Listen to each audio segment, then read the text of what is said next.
ओम नमो भगवते वासुदेवाय। ओम नमो नारायणाय। हम बताने जा रहे हैं हर छठ पूजा विधि और हर छठ व्रत कथा या हल षष्ठी व्रत कथा। मान्यता के अनुसार इस दिन श्री भगवान कृष्ण के बड़े भाई बलराम जी का जन्म हुआ था। इसी कारण इस दिन बलराम जी का पूजन करने का भी विधान है। मान्यता अनुसार हर छठ या भगवान बलराम के साथ छठ माता का भी विधिवत पूजन किया जाता है। संतान को अच्छा और स्वस्थ निरोग रहने के लिए, लंबी आयु के लिए वरदान मांगा जाता है, यह संकल्प किया जाता है। हम जानते हैं आज के दिन इसका और विधान।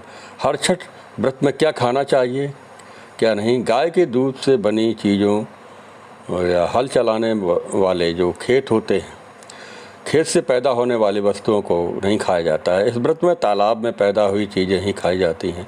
या हल षष्ठी के व्रत क्या नहीं करना चाहिए। हर छठ व्रत में हल चले भूमि पर नहीं चलना चाहिए। तामसिक भोजन जैसे प्याज लहसुन आदि का सेवन भी नहीं करना चाहिए। और अन्य विधान आते हैं। ये व्रत भादव कृष्ण के पक्ष षष्ठी को किया जाता है। इस दिन हल मूसलधारी श्री बलराम जी का जन्म हुआ था। कुछ लोग जनक नंदिनी माता सीता का भी जन्म दिवस इस तिथि से मानते हैं। बलराम जी के मुख्य शस्त्रों में हल तथा मूसल विशेष उल्लेखनीय है। इसी से इनका नाम हलधर भी पड़ा है। इन्हीं के नाम के आधार पर इसका नाम हल षष्ठी यानी हल षष्ठी व्रत पड़ा। प्रधानतः पुत्रवती स्त्रियां ही यह व्रत करती हैं। इस दिन महुए की दातून करने का विधान है। पारण के समय हल से जोता बोया गया अन्न नहीं खाना चाहिए। इस कारण इस व्रत का सेवन करने वाली स्त्रियां नीवा और फसही यानी फसही का चावल सेवन करती हैं। इस दिन गाय का दूध भी वर्जित है।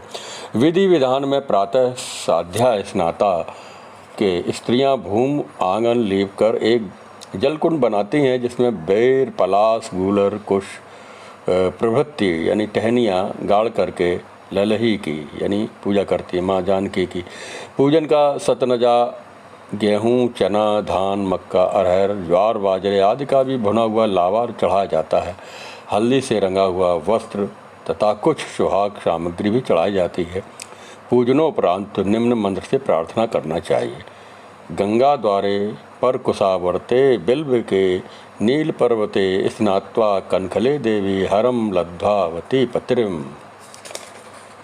यानी ललिते सुभगे देवी सुख सौभाग्यदायिनी अनंतम देहि सौभाग्यम मह्यम तुभ्यम नमो नमः यानी अर्थात हे देवी, अपने गंगा द्वार कुशावर्त बिल्व नील पर्वत और कनखल तीर्थ में स्नान करके भगवान शंकर को पति रूप में प्राप्त किया है।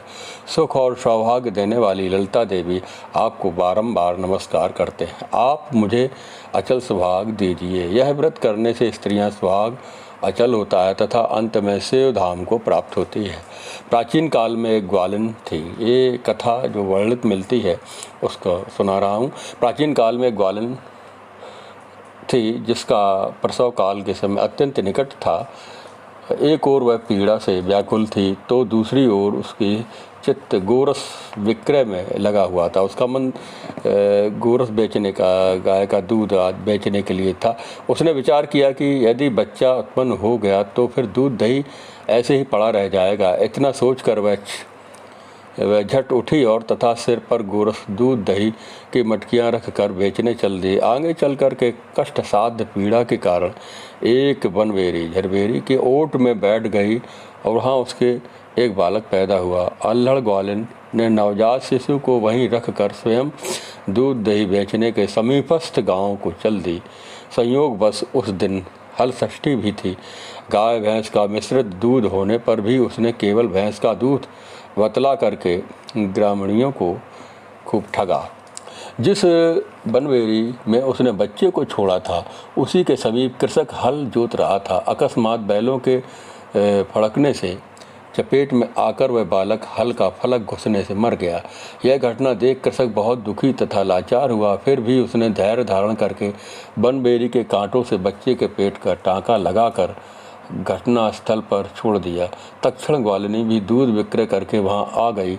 बच्चे की यह दशा देख उसने अपने ही किए गए पाप का प्रतिफल यानी प्रायश्चित करना चाहा और उसने अपने ही किए कर्म का ही फल समझा। फिर वह मन में सोचने लगे कि यदि मैंने हल षष्ठी के दिन दूध दही विक्रय हेतु मिथ्या भाषण करके उन ग्रामीण नारियों का धर्म नष्ट किया होगा तो यह दशा हमको प्राप्त हुई है, ऐसा विचार करने लगे। इसलिए वह मुझे लौटकर ये सब बातें प्रकट कर प्रायश्चित करना चाहिए, ऐसा निश्चित कर वह उस गांव में गई जहां उसने दूध दही बेचा तथा वह गली गली में घूमकर कहने लगी कि मेरा दूध गाय भैंस का मिश्रण था। यह सुनकर स्त्रियों ने स्वधर्म रक्षार्थ उसे आशीर्वाद दिया। बहुत सी युवतियों के द्वारा आशीष लेकर वह जब पुनः बरमन में आई तो यानी जहाँ झरबरेरी थी वहाँ आई, उसका पुत्र जीवित मिला। तभी से उसने स्वार्थ सिद्धि के लिए झूठ बोलना ब्रह्म हत्या के समान निकृष्ट कर्म समझकर छोड़ दिया। किन्हीं प्रांतों में ललही छठ ललिता व्रत के नाम से भी जाना जाता है। विधान उपरोक्त ही है, एक ही यही विधान है। इस प्रकार से ये कथाएँ हमारे यहाँ प्रचलित हैं। और बलभद्र दाऊ जी का भी पूजन करते हैं और इसमें जो विधान है जो हम करते हैं इसमें कुछ मान्यता अनुसार हल छठ व्रत में कुछ एक चीज़ों का विशेष रूप से ध्यान रखा जाता है। हल षष्ठी व्रत में यदि संभव हो तो व्यक्ति को महुए की दातुन करना चाहिए। हल षष्ठी व्रत का पारण भी महुआ फसही के चावल भैंस के दूध से किया जाता है। हल षष्ठी के व्रत में भैंस के दूध का विशेष रूप से प्रयोग किया जाता है।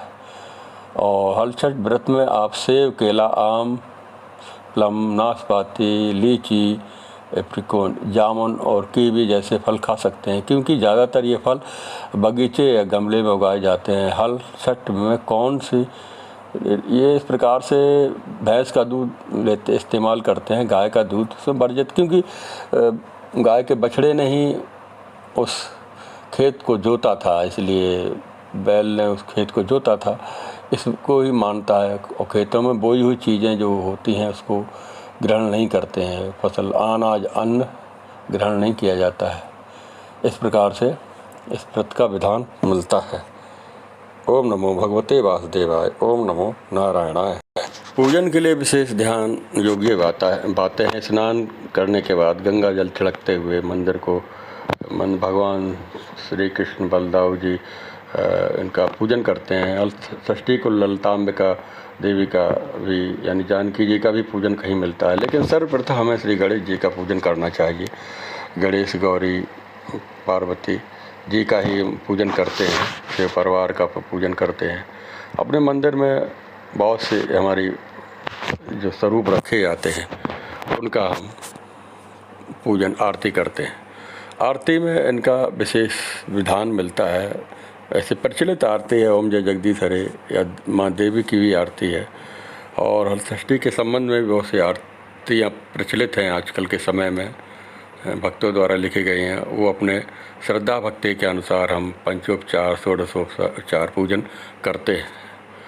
ओम गंगणपते नमः, ओम पार्वते नमः, ओम नमः शिवाय, ओम षष्ठी देव्यै नमः। इन आदि मंत्रों का भी हम मानसिक रूप से उच्चारण कर सकते हैं। और फल फूल धूप दीप नैवेद्य अर्पण करते हैं।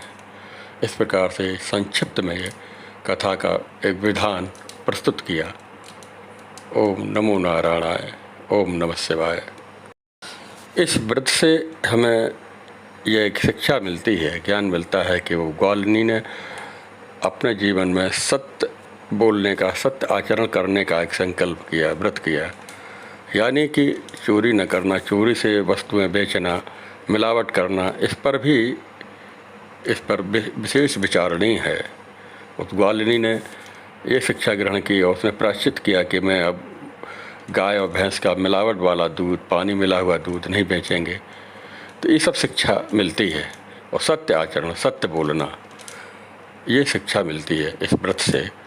धर्म न दूजा सत्य समाना, आगम निगम पुराण बखाना, ये हमारे शास्त्रों में मिलता है। धर्म यानी जो धर्म है, धारण किए जाने वाला, ध्यायते इति धर्मा, जो धारण किया जाए वो धर्म है। यानी सत्य का पालन करना ही सबसे बड़ा धर्म है। अहिंसा, सत्य अहिंसा, किसी को दुख न देना, मनसा वाचा कर्मणा, किसी को दुख न देना, यह अहिंसा का पालन है। किसी को दुख देना, पापम पर पीड़ाए, यानी पाप वह है जो पर दूसरे को पीड़ा महसूस हो, पीड़ा पहुंचाई जाए, दर्द महसूस हो, मानसिक कष्ट। मनसा वाचा कर्मणा, दूसरे के मन में और उसके शरीर में ये फीलिंग महसूस होती है कष्ट की, दुख की। जितनी ज़्यादा फीलिंग, कष्ट महसूस होता है, वही उतना बड़ा पाप माना गया है। इन पापम पर पीड़ा है, पाप दूसरे को पीड़ा देना ही। और दूसरे के भलाई, परहित सरिस धर्म नहीं भाई, दूसरे के भलाई करना सबसे बड़ा पुण्य है। ये दो बातों पर ध्यान रखते हुए कर्म करना चाहिए। इसी प्रकार ये शिक्षा मिलती है। व्रत उपवास से हम निरोग स्वस्थ रहते हैं, हमारा शारीरिक रूप से भी हम बहुत सी व्याधियाँ समाप्त हो जाती हैं। और शुद्ध सात्विक भोजन से जैसा खाए अन्न वैसा हो मन। और प्रायश्चित विधान इसमें आता है। प्रथम श्रेणी का जो व्रत होता है उसमें हम केवल जल ही ग्रहण कर सकते हैं, यानी कुछ भी ग्रहण नहीं करते हैं। प्रथम श्रेणी जल ग्रहण करते हैं और फलों का जूस ग्रहण करते हैं, वो दूसरी श्रेणी का है।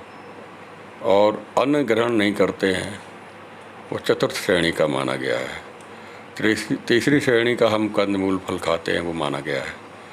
इस प्रकार से व्रत का सही विधान से करना चाहिए। ये कलिकाल में व्रत का अधिक महत्व है। व्रत के साथ साथ हमें ध्यान, जप, सुमरन का भी ध्यान देना चाहिए। और व्रत में, उपवास में हमें अधिकतर कुछ घंटों तक जरूर ईश्वर का चिंतन, जिसका हम व्रत रह रहे हैं उसके मंत्रों का जप, सुमरन, उसके चालीसा का पाठ यानी स्वाध्याय अवश्य करना चाहिए।